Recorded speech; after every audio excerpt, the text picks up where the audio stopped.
নমস্কার। আমি আজ আবার আপনাদের অনুরোধে ফিরে এলাম। এর আগের দিন 29 মার্চ আমি একটা ভিডিও ছেড়েছিলাম।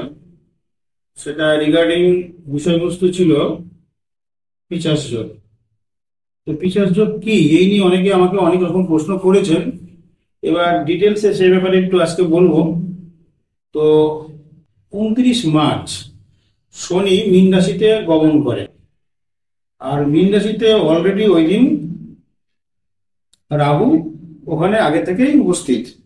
ফলে এই শনি রাহুর যে কম্বিনেশন, এটাই পিশাচ যোগ। এবার এই যোগ ভালো না খারাপ, এ নিয়ে অনেকে অনেক প্রশ্ন করেছেন। নাম শুনে তো মনে হয় যে খুবই খারাপ, কিন্তু আমি বলবো খারাপ তো বটেই, তবে সবার ক্ষেত্রে নয়। কেন নয় সে ব্যাপারেও বলছি। আপনি জানেন যে শনি ন্যায়ের প্রতীক, আর রাহু যে কোনো ব্যাপারে আপনাকে একদম ডিস্ট্রাকশন মানে ধ্বংস করেই দেবে।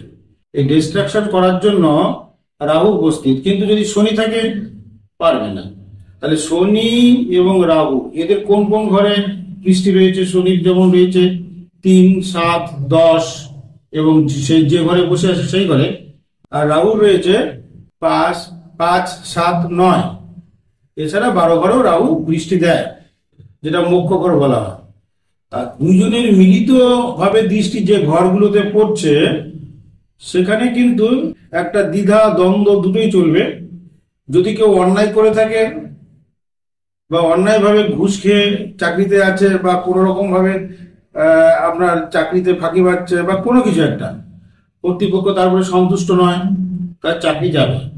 আবার অনেকের চাকরি গেলেও তাদের পক্ষে ভালো হতে পারে। যেমন ধরুন প্রমোশন হচ্ছে না, চাকরিটা চলেও গেছে, দেখা গেল পরবর্তীকালে ও একটা ভালো চাকরিও পেয়ে গেল, এবং সেখানে হয়তো অর্থ অনেকটাই বেশি, সম্মানও রয়েছে, কাজের পরিবেশটাও তার পক্ষে অনুকূল। তাহলে আমি এখানে কি বুঝলাম? পিছার যোগ ভালো এবং মন্দ দুই। এক্ষেত্রে আপনাকে যে যত অনেস্ট, তার পক্ষে কিন্তু পিছার যোগ একটা ভালো ফল দেবে, আপনি আশা করতে পারেন। আর এখানে আরেকটা কথা বলি, যারা এই পিশাচ যোগে খারাপের মধ্যে দিয়ে যাচ্ছেন, তাদের প্রতিকারের একটা ব্যবস্থা রয়েছে। তারা অবশ্যই ধর্মীয় স্থানে যাবেন, সেখানে নিজে বিনা পারিশ্রমিকে শ্রমদান করবেন, আপনি ভিখারিকে দান করবেন, বা আপনি পশু পাখিকে দানা শস্য খাওয়াবেন, এগুলো করুন। আর সমাজের মঙ্গলের জন্য যা যা করার আপনার পক্ষে সম্ভব হবে, একটু যদি করতে পারেন নিজের সাধ্যের মধ্যে, তাহলে দেখবেন শনি দেবতা আপনার উপরে কৃপা করবেন। শনি নামক গ্রহ, অনেকে শনি দেবতাও বলে, কারণ আমরা শনি মন্দিরে যাই, শনি দেবতার অর্চনা করি।